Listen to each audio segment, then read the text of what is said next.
жеке атақты музейіміз бар.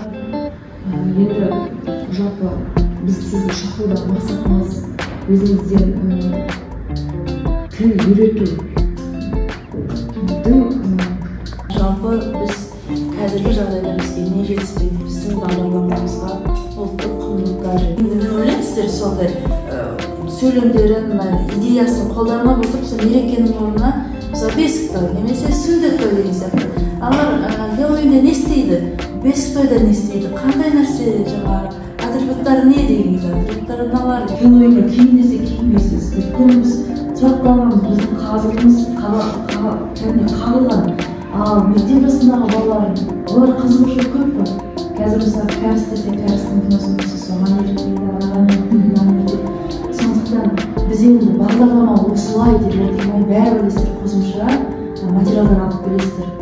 Сол кездегі материалдарыңыздың ішінде мысалы жарайды, сіздерге қиналатын болсаңыздар, Хэллоуин дегеннің орнына мысалы бесік той десеңіздер. Мәтінді жазбаспен. Егер сіздер идея жетіспей жатса, жазушы кезекеден қалың жазушылық тізімінің мәтінді шығарып алмайды ғой.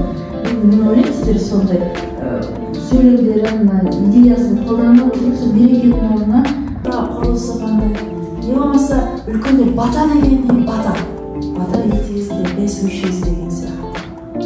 Сондай бата деп сондай өздеріңіз кіргізіңдер, өкінішіп кіргізуге тырысу керексіздер. Мен енді өзімде де бір идеялар жүр, осы езгендер қосымша мәтіндер, құндылықтар ретінде мәтіндерді өзім жазып сияқты тақырыптарын бекітіп соның қасқасында жүргенмін. Келіп қалатын жарым деп сөйлеңіз кетеді. Бұл өздеріңіз қазір білесіздер, қыз текей көбейіп кетті, гендер парты деген сияқты свет торыққа өрлейміз, қазақ тілін шаңды үшкенген ғой керісінше. Мен соның бәрі мына кітаптың шетел тілінің әдебиетінің мәтіндерінің мазмұнымен біз білмей қалдық. Олар біз оқып жатырмыз, олар көп мәдениет болу керек, көп тілі болу керек деп жарайды, тілді біле берсін, қанша тіл білсе ең жанаты. Ал енді көп мәдениетті болу керек, олар әлі дүниетаным бағдарлама тұрсын, бағдарлама бойынша бүгін білесін сен болмай өте беріңіз.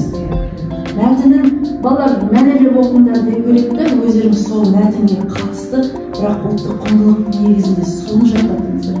Жаңағы ағылшынша сөйлеп отырып, ортасындағы мысалы age деген, немесе year деген, сондай call деген, аталады деген сияқты сөздерді ағылшынша айта берсін.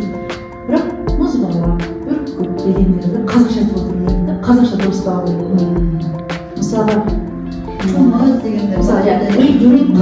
every day деген сияқты, немесе she makes құрт sometimes деген сияқты. Сол құрт дегендерді тұрып, құрт қалай жасалады? Балалар айтады құрт, ол неден жасалады?